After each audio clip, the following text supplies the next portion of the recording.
대통령실은 김현지 제1부속실장의 국회 국정감사 출석 여부와 관련해 본인이 국회에서 결정하는 바에 100% 따르겠다는 입장을 분명히 하고 있다고 밝혔습니다.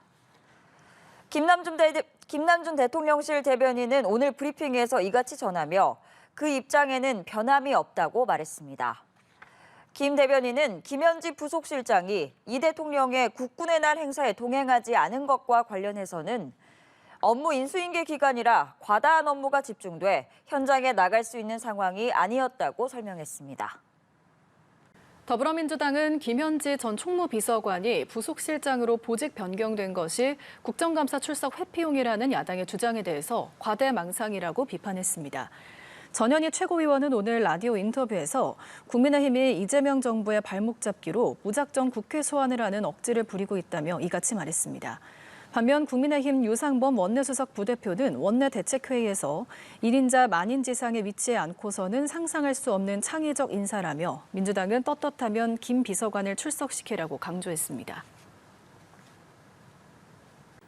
이재명 대통령의 측근으로 분류되는 더불어민주당 김영진 의원이 국회 국정감사 출석 논란이 불거진 대통령실 김현지 총무비서관에 대해 국회에 나오는 게 국민에 대한 도리라고 말했습니다.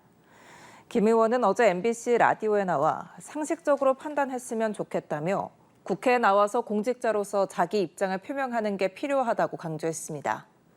또 법사위의 조희대 대법원장 청문회에 대해선 약간 급발진하지 않았나 하는 생각이 들었다며 대법원장 청문회는 대단히 무거운 주제이고 중요한 사안인데 너무 급하게 하지 않았나 싶다고 밝혔습니다. 이재명 대통령이 대통령실 조직 개편을 단행했습니다. 이 대통령의 복심으로 불리는 김현지 총무비서관이 1부속실장으로 이동했는데요. 김남준 1부속실장은 대변인으로 자리를 옮기면서 이례적으로 대변인 2인 체제가 구축됐습니다. 성승환 기자입니다. 이번 대통령실 조직 개편에서 가장 눈에 띄는 건 김현지 총무비서관의 자리 이동입니다.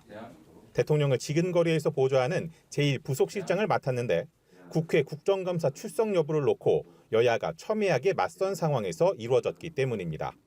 더불어민주당이 국정감사 증인 채택을 거부하자 국민의힘은 지난 30여 년간 국감에 총무비서관이 불출석한 전례가 없다며 반발하고 있습니다. 야권 일각에서 김 실장의 인사이동이 국감 회피용 아니냐는 지적도 나왔는데 대통령실 관계자는 국감 출석은 보직과 무관하게 국회 결정을 따를 방침이라는 입장을 내놨습니다.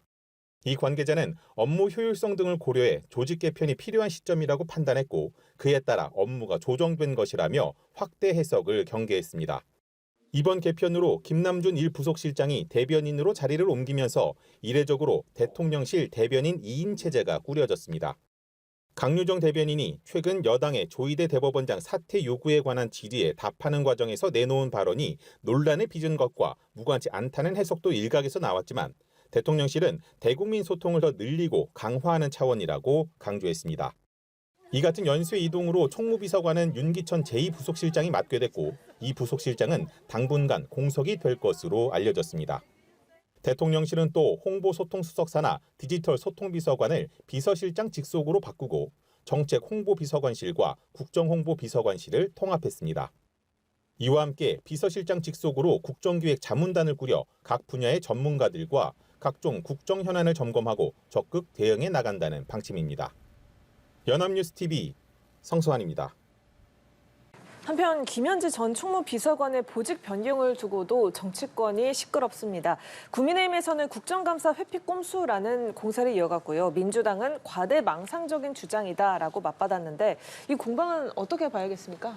일단 국민의 녹을 먹는 공직자의 경우는 국회에서 부르면 당연히 나와가지고 발언을 해야 됩니다. 그리고 나온다 하더라도 제가 볼 땐 크게 문제 제기를 국민의힘에서 할 게 없을 것 같아요. 왜냐하면 지난 청문회라든가 인사청문회라든가 이런 것들을 보면 화력이 그렇게 좋지 않고 또 폐부를 찌르는 어떤 질문이나 이런 것들로 국민들을 시원하게 하거나 그런 능력 자체가 지금 상실되어 있는 것 같거든요. 아니나 다를까 지금도 거의 20년 전, 30년 전 얘기로 사실상 인사비평을 하고 있는 그런 상황 속에서 나온다 하더라도 도대체 왜 나오라고 하는 거지? 이것에 대한 명분이 지금 제가 볼 때는 너무 약해 보여요. 그러니까 오히려 이런 것에 대한 의혹을 제기하고 뭐를 하려면 국정감사 아니겠습니까? 그러면 대통령실에 국정이 제대로 돌아가고 있는가? 대선 이후에 취임 직후에 지금까지의 인사나 예산 이런 것들이 제대로 관리가 됐었는가? 이런 부분들에 대해서 초점을 좀 맞춘다면 국민들께서도 그것은 일리가 있다 보실 텐데 그게 아니라 지금 20년, 30년 전 시민단체 얘기하고 있거든요. 그런 점에서 대단히 정략적이다 이렇게 말씀드립니다. 네, 국민의힘의 입장도 들어보겠습니다. 김현지 이분이 총무비서관이었습니다. 지금은 보직 변경이 됐는데요. 네. 총무비서관이라고 하는 것은 대통령실의 예산을 관장하는 직책이죠. 그렇기 때문에 단 한 번도 총무비서관이 국감에 안 나온 적은 없습니다. 사실상 국민의힘 입장에서는 당연히 나오는 총무비서관이었고 그닥 관심도 없었는데 갑자기 안 나온다고 해서 오히려 관심을 가졌던 부분이긴 합니다. 그래서 갑자기 총무비서관이었던 김현지 씨를 국감에 굳이 안 나와도 되는 이제 부속실장으로 자리를 변경하면서 국감에서 빼주기 위해서 이렇게 보직 변경을 한 것 아니냐라는 의문을 품게 되었죠. 근데 그렇게 하면서 한번 들여다봤더니 이분께서는 뭐라고 할까요? 이제 녹취록 사건, 그러니까 그 성남시청에 있는 파일을 지워라라고 했다는 녹취록, 하드를 교체할 것이다. 그러니까 성남시청의 어떤 증거를 유기하는 것과 같은 그런 녹취록이 터져 나오고요. 대장동에 아파트가 있고 성남FC와 관련된 개입설이 터져 나오고요. 아까 이동학 최고님 말씀하셨던 게 바로 이 부분 같은데 예전에 그 성남의 제21이라는 시민단체 시절에 성남시청으로부터 18억 원의 지원금을 받았는데 이것을 어느 사업을 했는지 어떻게 돈을 썼는지에 대한 자료를 제출하라 했더니 자료도 없고요. 이런 등등의 의혹들이 터져 나왔습니다.